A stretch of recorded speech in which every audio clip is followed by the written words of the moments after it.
Improving the care that we give to older people is important for a number of reasons, not the least of which is that most of the hospital is filled with people over the age of 65.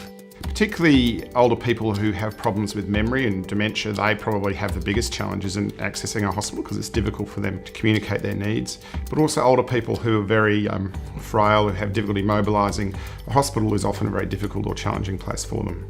An expert working group was established and looked at what priorities we felt needed to be established initially to improve care for the older person.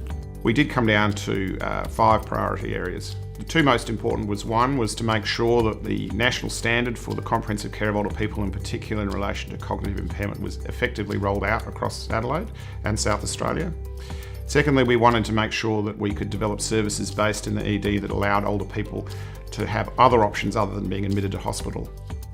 In some areas we'll have a single point of call where people could ring in, especially for those from residential care facilities, talk with a skilled clinician, perhaps a geriatrician, who would have alternate pathways that they could use rather than the traumatic transference of a person into ED.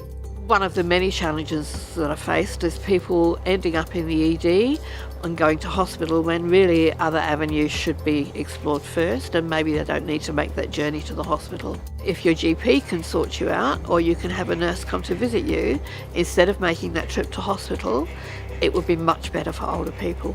We thought communication out from the hospital was important, and we looked at that in 2 ways. One was to develop a health passport where patients could take consumer written information that they could have to inform themselves of what had happened to them, and also we wanted to make sure that discharge summaries got to the GP as quickly or as effectively as possible. I think people get inundated with information at the point of discharge, and no normal person can possibly retain all the important bits.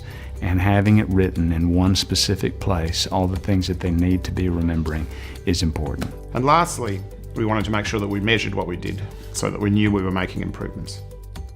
Once the model of care is implemented, I think we'll see a big improvement in patient experience in hospital and the experience that their families.